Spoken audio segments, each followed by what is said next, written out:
حضرت مولا علی کرم اللہ تعالی وجہہ الکریم کی بہن حضرت ام ہانی کے گھر آرام فرما ہے۔ تو ان تینوں احادیث مبارکہ کو علماء کرام نے جب تطبیق دی تو اب اس کا مفہوم یہ نکلا کہ چونکہ یہ تینوں مقام ایک دوسرے کے ساتھ متصل ملے ہوئے تھے، تو اس لیے تینوں ہی مقامات پر آپ صلی اللہ علیہ وآلہ وسلم کا ہونا یا آپ کا بتانا، اس سے معلوم ہوا کہ آپ ایک ہی مقام پر تشریف فرما تھے، اور وہ مقام کون تھا؟ وہ مقام تھا حضرت ام ہانی رضی اللہ تعالی عنہا کا حجرہ مبارکہ۔ اللہ تبارک و تعالی نے حضرت جبریل امین کو بھیجا کہ اے جبریل جاؤ میرے محبوب صلی اللہ علیہ وآلہ وسلم کو میری ملاقات کے لیے لے آؤ، میرے دیدار کرانے کے لیے۔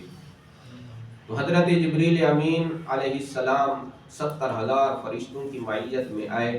محبوب صلی اللہ علیہ وآلہ وسلم کے لب کے طلب مبارک چوم کر آپ کو جگایا اور آپ کو ایک مقام پر لے گئے جو کہ صحن کعبہ کے قریب تھا۔ الحمدللہ اللہ تبارک و تعالی نے وہ مقام اس ناچیز کو دیکھنے کا شرف عطا فرمایا ہے۔ اللہ تعالی ہر مسلمان کو وہاں لے جائے، آمین آمین۔ تو اب تو تھوڑی سی تبدیلی آ گئی ہے، پچھلے سال ہم گئے تھے تو تھوڑی تبدیلی تھی اس میں۔ پہلے جب جاتے تھے تو ایک پلر ایسا تھا، باقیوں کا رنگ جو تھا وہ گرے تھا، جو کعبہ شریف کے ادھر مطاف کے ارد گرد برآمدہ ہے، تو باقی پلروں کا جو رنگ تھا وہ گرے تھا، ایک پلر کا رنگ جو تھا وہ کلیجی رنگ کا تھا۔ تو میں نے کسی سے پوچھا کہ اس کی کیا وجہ ہے، تھوڑا بہت پتہ تو تھا لیکن وضاحت کے لیے پوچھا تو مجھے بتانے والے نے بتایا کہ اس کا رنگ کلیجی اس لیے رکھا گیا ہے کہ یہاں آقا علیہ الصلوۃ والتسلیم کو لے جایا گیا، اور یہاں آقا علیہ الصلوۃ والتسلیم کے قلب اقدس کو جسم اقدس سے باہر نکال کر نورانی تشت اور تھال میں رکھ کر کوثر و تسنیم اور آب زمزم سے دھویا گیا تھا۔ اس لیے اس مقام اور اس مقام پر انہوں نے جو پلر بنایا ہے اس کا رنگ کلیجی رنگ کا، کیونکہ دل جو ہے وہ اسی رنگ کا ہے، تو اس لیے انہوں نے یہاں نشاندہی کی ہے کہ یہاں آقا علیہ الصلوۃ والتسلیم کے قلب اقدس کو دھویا گیا۔ نعرہ تکبیر، نعرہ رسالت، نعرہ خلافت، نعرہ حیدری، تشریف میلاد النبی، نعرہ غوثیہ۔ نعرے بھی برحق ہیں اور یہ مقرر کا جو ہے جذبہ بھی بڑھاتے ہیں، لیکن اب تھوڑے نعرے لگانے ہیں، جو چیزیں میں نے بیان کرنی ہے وقت کم ہے۔ ایک اور جگہ ہمارے مدرسے میں الحمدللہ دورہ تفسیر کا آج آخری دن ہے، تو وہاں بچوں نے تفسیر کا ختم کرنا ہے، تو وہاں تھوڑی سی تقریب ہے، اس لیے میں چند باتیں عرض کر کے وہاں میں نے پہنچنا ہے۔ بہرحال آقا علیہ الصلوۃ والتسلیم فرماتے ہیں کہ اس مقام پر لے جایا گیا مجھے، اور جبریل امین نے میرے سینے اقدس کو چاک کیا اور میرے دل کو نکال کر ایک تھال، نورانی تھال جو جنتی تھال تھا، تشت تھا، اس میں رکھا گیا، اور کوثر و تسنیم اور آب زمزم کے پانی سے اس کو دھویا گیا۔ اب سوال یہ پیدا ہوتا ہے، ہم چونکہ آج کل سائنس جو ہے وہ پورے عروج پر ہے، تو سائنسی تحقیق اس دور میں اتنا سائنس کی تحقیق ہو چکی ہے کہ دلوں کے بائی پاس بھی ہو رہے ہیں، سارا کچھ ہو رہا ہے، سٹنٹ بھی ڈالے جا رہے ہیں، تو دل کو چلانے کے لیے مصنوعی بیٹری بھی رکھی جا رہی ہے، اتنا سائنس ترقی کر گئی ہے۔ تو 1400 سال پہلے آپ ذرا تصور کو لے جائیں، اس وقت کیا حال ہوتا ہوگا۔ لیکن اب بھی ہمارے دل کا جو کنیکشن ہے وہ جسم سے منقطع ہو جائے، یعنی دل کام کرنا تھوڑی دیر کے لیے بند کر دے تو ہماری موت واقع ہو جاتی ہے۔ کہتے ہیں نا ہارٹ فیل ہو گیا اس کا دل بند، اس کے دل نے کام کرنا بند کر دیا، اس لیے اس کی موت واقع ہو گئی۔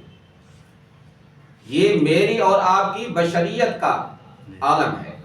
کہ ہمارا دل جو ہے وہ موجود ہی اندر ہو، باڈی میں موجود ہو، ہمارا دل باڈی کے اندر موجود ہو، ساری وریدوں اور شریانوں اور رگوں کی